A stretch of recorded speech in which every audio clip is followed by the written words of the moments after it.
स्वागत है मेरे प्यारे मित्रों। तो फिर अभी हम फैन और वाई की कहानी को जल्दी से आगे बढ़ाते हैं और आज की शुरुआत में हमें दिखाया जाता है आधी रात हो चुकी है। वाई घर वापस आता है। वाई फैन को ठीक अपने सामने लिविंग रूम में सोफे में बैठा हुआ देखता है। वाई फैन को अभी भी घर में इतनी रात के सोफे में बैठा हुआ देखकर चौंक जाता है और मन ही मन सोचता है, क्या फैन बीच में अकेले घूमने नहीं गए? कहीं फैन अभी भी मेरा इंतजार तो नहीं कर रहे हैं? ये सोचकर वाई ठीक फैन के पीछे आकर खड़ा होता है और फैन को बुलाता है। फैन मतलब फैन भैया। फैन तब वाई की ओर देखकर एक हल्की सी मुस्कुराहट के साथ कहता है, वाई क्या तुम घर वापस आ गए? वाई तब फैन के माथे को दबाने लगता है और फैन से माफी मांगता है। फैन जल्दी से वाई के हाथ को अपने माथे से हटाता है और वाई से पूछता है कि वाई ये तुम क्या कर रहे हो? वाई कहता है कि फैन भैया मैं आपके सर को दबा रहा हूँ, क्या आपको पसंद नहीं कि मैं आपके सर को टच करूँ? फैन कहता है कि वाई ऐसी बात नहीं है, पर ये थोड़ा अननेचुरल है क्योंकि अक्सर तुम ऐसा नहीं करते हो। यहाँ वाई को गुस्सा आता है और वाई याद करने लगता है और मन ही मन कहता है कि जब फैन का अच्छा दोस्त उनसे मिलने के लिए आया था तब वो तो अपनी उंगलियां फैन के गर्दन में फिरा रहा था।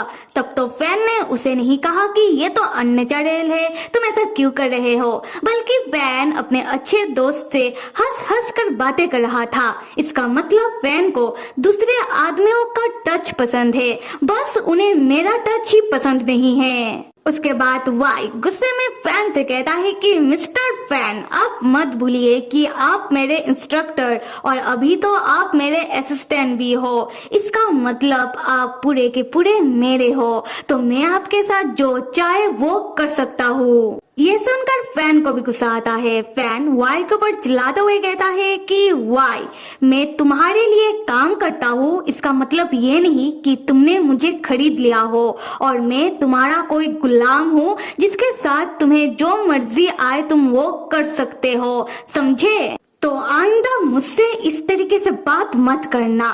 और क्या फैन को गुस्से में देखकर वाई फैन को शांत करने लगता है और फैन से कहता है, टीचर फैन आपको दूसरे असिस्टेंट को भी देखना चाहिए। दूसरे असिस्टेंट तो अपने काम के अलावा भी अपने बॉस के कहने पर अपने बॉस के दूसरे काम भी कर देते हैं। और क्या आपको पता है कि मैंने तो डायरेक्टर ली के असिस्टेंट को भी देखा है।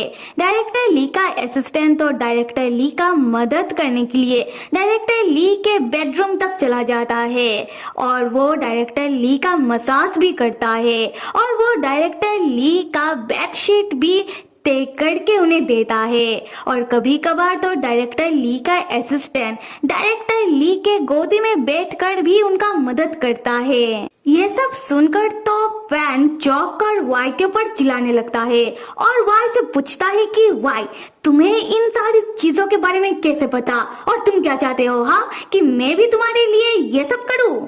वाई मन ही मन मुस्कुराता हुआ फैन से कहता है कि क्यों नहीं, डायरेक्टर ली का असिस्टेंट भी तो उनका पर्सनल कामों में उनका मदद करता है, तो आप क्यों नहीं? फैन तब मन ही मन डायरेक्टर ली को जोर से गाली देता है कि डायरेक्टर ली तुम मेरे भोले से वाई को ये सारी गंदी चीजें क्या सिखा रहे हो? उसके बाद फैन जोर जोर से वाई को समझाने लगता है कि वाई तुम अपनी फैन भैया का बात सुनो, तुम्हें ये सारी गंदी चीजें नहीं सीखना चाहिए और तुम मुझे बताओ कहीं तुम्हें इन सारी गंदी चीजों के बारे में उस डायरेक्टर ली ने तो नहीं बताया? तब वाई तुरंत फैन के सामने भोला बन जाता है और भोले तरीके से फैन से कहता है कि फैन भैया आपको कैसे पता? हाँ डायरेक्टर ली ने ही मुझे अपने कमरे में बुलाकर इन सारी चीजों के बारे में डिटेल तरीके से बताया, वरना मैं थोड़ी ना इन सारी चीजों को देखना और सुनना चाहता था। फैन गुस्से में कहता है कि ठीक है मैं समझ गया। वाई अभी तुम अपने कमरे में जाकर आराम करो और मैं तुम्हारे लिए बाद में कुछ खाने के लिए लेकर आता हूँ। और अगले सीन में हम देखते हैं कि फैन डायरेक्टर ली को कॉल लगाता है। डायरेक्टर ली फैन का कॉल उठाकर मुस्कुराते हुए पूछते हैं कि अरे टीचर फैन, इतनी रात के आपने मुझे कैसे याद किया। दूसरी तरफ फैन जो फुल ऑन झगड़े के मूड में है, फैन गुस्से में कहता है डायरेक्टर ली, आप आइंदा वाई से दूर रहना। मैं नहीं चाहता कि आप अपनी गंदी हरकतें वाई को भी सिखाए।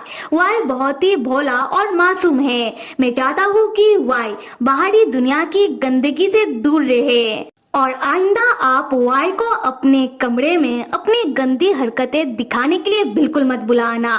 डायरेक्टर ली तब चौंक जाते हैं और फैन से कहते हैं कि मैंने यंग मास्टर वाई को कौन सी गंदी हरकतें सिखा दिया, और मैंने यंग मास्टर वाई को मेरे कमरे में नहीं बुलाया था, बल्कि यंग मास्टर वाई तो खुद ही मेरे कमरे के अंदर चले आए थे।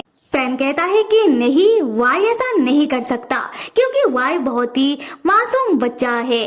और डायरेक्टर ली भी समझ जाते हैं कि फैन को समझाने का कोई फायदा नहीं है। तो डायरेक्टर ली बहुत ही गुस्से में फैन से कहते हैं कि ठीक है, यंग मास्टर वाई ऐसा नहीं कर सकते क्योंकि यंग मास्टर वाई तो बहुत ही भोले से मासूम से बच्चे हैं ना, और उन्हें इस दुनिया के बारे में बिल्कुल समझ नहीं है। उन्हें ये सारी गंदी चीजें बिल्कुल नहीं देखना चाहिए और सारी गलती तो मेरी है। मैंने ही यंग मास्टर वाई को वो सब दिखाया है। अब तो ठीक है। फैन भी गुस्से में कहता है कि हाँ ठीक है, और अच्छी बात है कि आपने अपना गलती मान लिया है, और आइंदा डायरेक्टर ली आप वाई को ना ही गंदी चीजें दिखाना और ना ही सिखाने की कोशिश करना।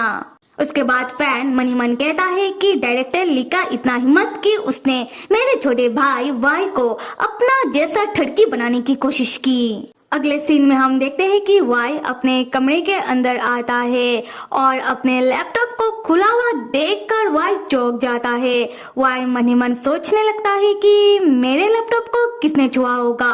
फिर वाई को याद आता है कि घर में तो सिर्फ फैन है और वाई ने अपने लैपटॉप का पासवर्ड सिर्फ अपने फैन भैया को ही बताया है। उसके बाद वाई देखने लगता है कि फैन ने वाई के लैपटॉप में क्या देखा होगा, और वाई को पता चलता है कि फैन ने वाई के लैपटॉप से सर्च इंजन में सर्च किया है बर्थडे गिफ्ट के बारे में, जहां फैन ने सर्च किया था कि फैन को एक एक्टर्स को बर्थडे गिफ्ट देना है। तो फैन को उस एक्टर को बर्थडे गिफ्ट में क्या देना चाहिए, ये देखकर वाई सोच में पड़ जाता है। वाई मन ही मन सोचता है कि फैन भैया ने बर्थडे गिफ्ट के बारे में क्यों सर्च किया होगा, कहीं उन्हें मेरा बर्थडे तो याद नहीं, क्योंकि ठीक आज से लेकर 2 दिन बाद मेरा बर्थडे आने वाला है। क्या सच में फैन को मेरा बर्थडे याद है? उसके बाद वाई अपने बचपन के बारे में याद करने लगता है, जब फैन ने वाई को वाई के घर भेज दिया था।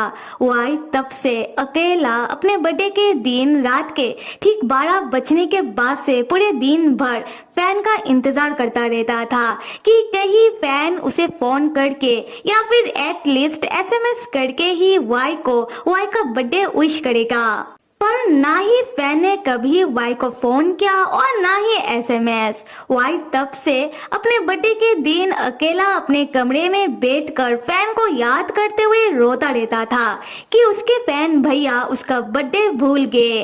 अब आते हैं प्रेजेंट में, जहां वाई फैन का बर्थडे गिफ्ट सर्च को देखकर थोड़ा भावुक हो जाता है और मन ही मन कहता है कि इसका मतलब मेरे फैन भैया को अभी भी मेरा बर्थडे याद है। तो फिर मेरे प्यारे मित्रों, इस कहानी के अगले भाग में पता चलेगा कि क्या सच में फैन को वाई का बर्थडे याद है। और कहानी को आगे देखने के लिए आप सब लाइक, सब्सक्राइब और कमेंट कर दो। Till then stay with me and see you.